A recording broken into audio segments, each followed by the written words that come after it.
Raider Nation, what's going on? You're watching the Raiders Report. Coming up here on today's show, Colin Cowherd called Derek Carr a Hall of Fame quarterback. I'm going to break down literally the exact quote and give my 2 cents on this. Damon Arnette arrested.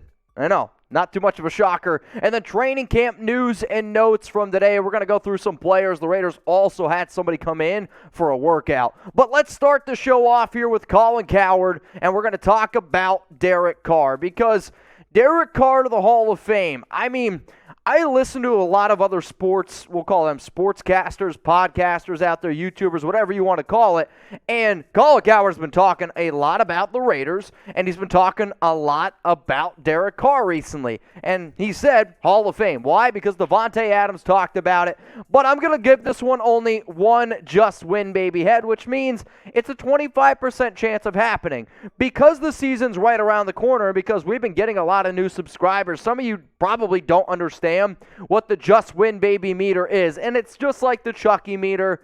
I had to switch up the name because, well, Gruden, you shouldn't have sent those emails. So one just win baby is a 25% chance of it happening. It means that rumor, the story I'm covering, small shred of truth. 2 just win babies, 50%. 3 of them, 75%. And if something comes up with 4 just win babies, it means, believe it, baby, it's 100% true, and I believe it's going to happen. So in terms of Derek Carr going to the Hall of Fame, I'm not saying it's impossible, but I'm saying that there is a small chance of that happening. Cowherd definitely thinks it's going to happen. Hell, Cowherd a few weeks ago said that Carr is one good season away from going to the Hall of Fame. Adams, since he compared Carr to Rodgers, every single person, my mom included, has been talking about this topic. With DC entering his 9th season, I know there's a lot of hype there. I know he's got some good numbers, but the wins, the lack of playoff wins, that definitely doesn't help him whatsoever. But anytime I hear Hall of Fame, the first thing that I always think about, especially with a team that has the history that the Raiders do, and I'm just genuinely curious of what you guys have to say. So please, if you come across this Raiders Report video today, let me know down in the comment section who is the best Raider of all time. You're building a team right now. You get that guy in his prime. That's the dude I want. Who's the best Raider of all time? Let me know in the comments. Let's start rolling through some of these Colin Cowherd quotes on Derek Carr going to the Hall of Fame. Davante Adams was quoted over the weekend saying, "When you go from one Hall of Famer to another Hall of Famer at quarterback, there is a little adjustment." Oh, the internet imploded. Well, Aaron is going to be a Hall of Famer, and Derek is going to be a Hall of Famer. So some of us are perspective enough to see it years before others. So Cowherd is just simply projecting ahead that DC is going to go to the Hall of Fame. And I understand that there's hype here, and I understand that the internet's freaking out, because when you look at Aaron Rodgers' numbers, they're incredible. 139 wins, 66 losses, a 65.3% completion percentage, over 55,000 yards, the best touchdown-interception ratio in NFL history, and 11 playoff wins, 4 MVPs, and a Super Bowl ring. DC, on the other hand, yes, he's got the yards. He's got a decent amount of touchdowns, but no MVPs, no playoff wins, obviously no Super Bowls, and a losing record. So the reason why I am giving this only one just win, baby, is because as it stands right now, Carr is not going to go to the Hall of Fame. You can put up all the numbers that you want, but you got to remember the era that we are living in right now, quarterbacks simply just put up better numbers because the defense can't do as much. But let's keep on rocking and rolling here with Colin Cowherd.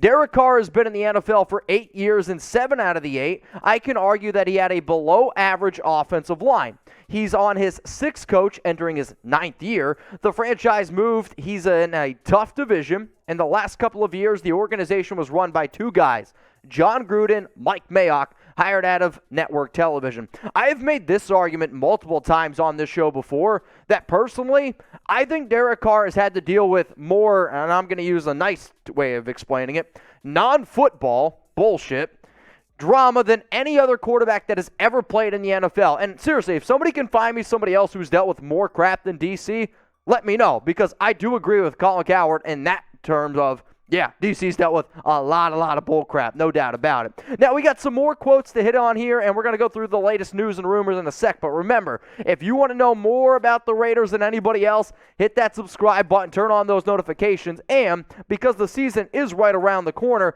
we've been getting a lot more new subscribers. So if you want to see your face on the show, hit that sub button. Shout out to Jared, Debbie, Vegas, GPS, Mark Charles, and Jessica Peters. I appreciate the fact that you guys hit that subscribe button. We're going to keep it going here with Cowherd because that's the topic of today's show. This is the stat.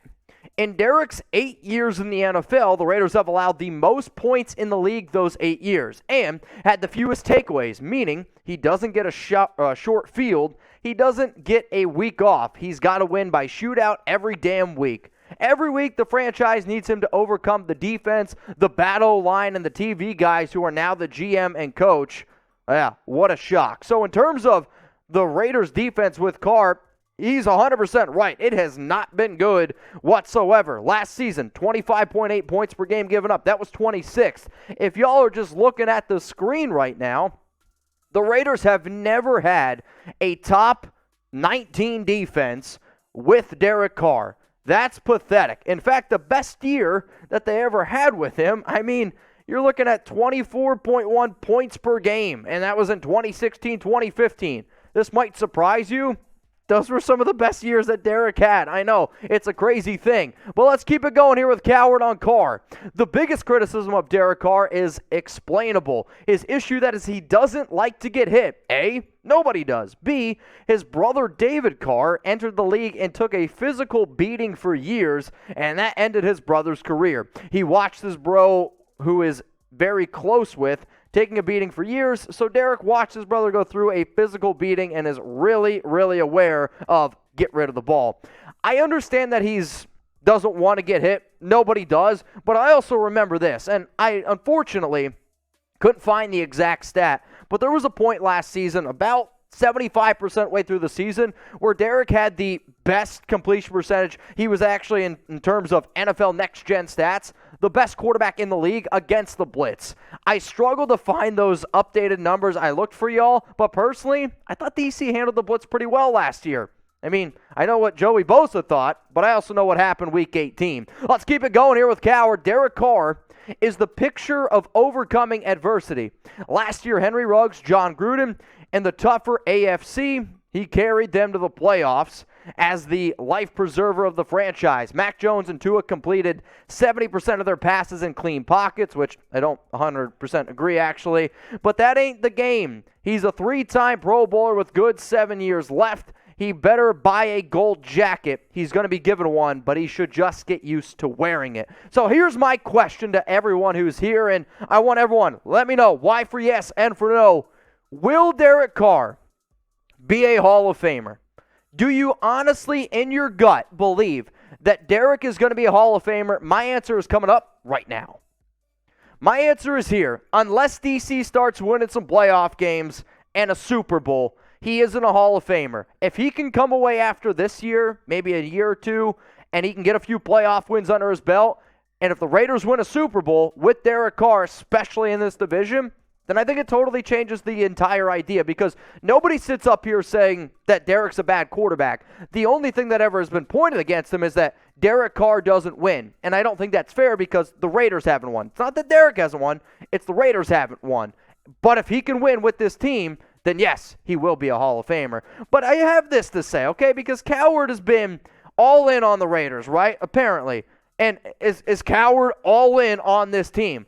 I'm going to give this one 0 just win, babies. Tuck, roll, tuck that. Because, personally, I'm starting to get sick of Cowherd flip-flopping back and forth. I think he's honestly just trying to take advantage of the passion that the Raiders fans are. And I actually found this picture of Cowherd when he was talking about the Raiders, because there's one week he's like, oh, Derek Carr MVP, Raiders are the most underrated team, they're going to win the Super Bowl. And then I go back in just the last week alone, he has predicted the Raiders to miss the playoffs and finish dead last in the AFC West. All I'm simply saying is this. It's easy to take quotes from a story and be like, oh, Cowherd loves the Raiders, Cowherd loves DC.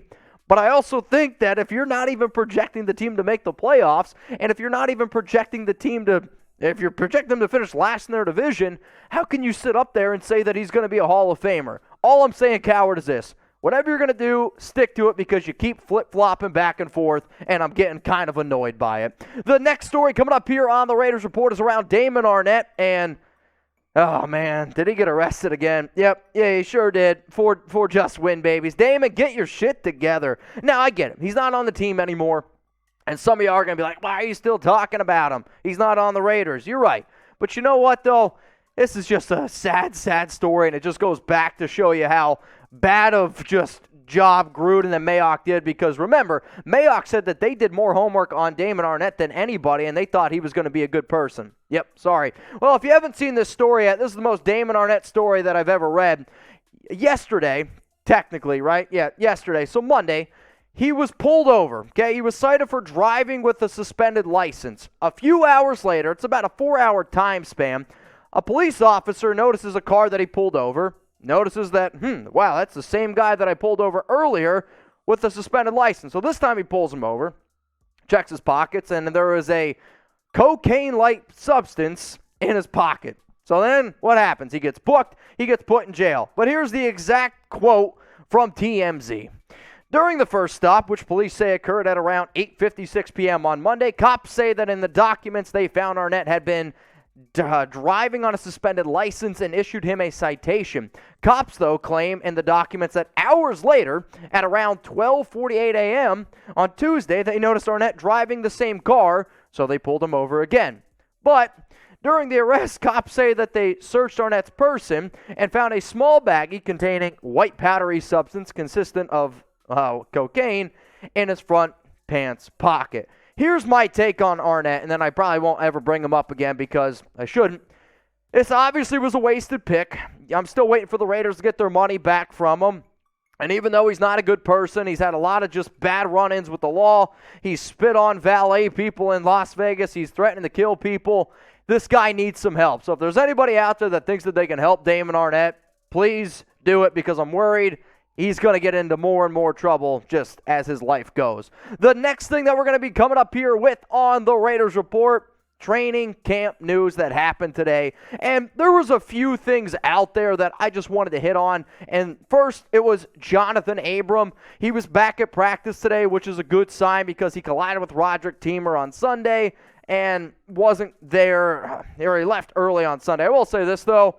He got burnt today by Tyron Johnson, and Johnson came up straight flexing. The refs threw a flag on him. I thought that was kind of weak, but Abram continues to get worked in the coverage area. Somebody who missed practice today, who collided with Abram, was Roderic Teamer. I'm hoping that we're going to see him back out there on the field. Another player who missed practice today, and from what I understand, it is only Zamir White and Roderic Teamer that missed, but that's 3 straight practices that the Raiders rookie out of Georgia has missed. He's had some injury issues in the past, especially with his knees. He's definitely going to be somebody that I keep a very, very close eye on. Another person who I mentioned as a big-time training camp winner, Duron Harmon continues to be that dude. He made an incredible interception today against Jarrett Stidham. He's the second best safety next to Javon Merrick, and it's only a matter of time before it's the Merrick and Harmon show. You heard it here. Another guy who continues to impress, Rock Ya-Sin. In fact, I think one of the areas of concern that we were looking at entering the offseason was the Raiders' secondary, especially the cornerbacks and some of the safeties. It sounds like today, I mean, we know how talented Davante Adams, Hunter Renfrow, that Raiders offense is. The corners and DBs they won today. That's a really good sign. Not only is Rock Ya-Sin playing well against Adams, I heard, he played well against Hunter Renfrow today. That dude's also absolutely jacked. And at the top of the show, I said that the Raiders, they worked out a player. It wasn't a Ndamukong Suh, but it was a defensive lineman, Abdullah Anderson, out of Bucknell. And I know Bucknell pretty well. They're like 45 minutes away from my hometown. Last season, a staggering 1 tackle, 0 sacks. That was your Raiders news and rumors today here on the Raiders Report.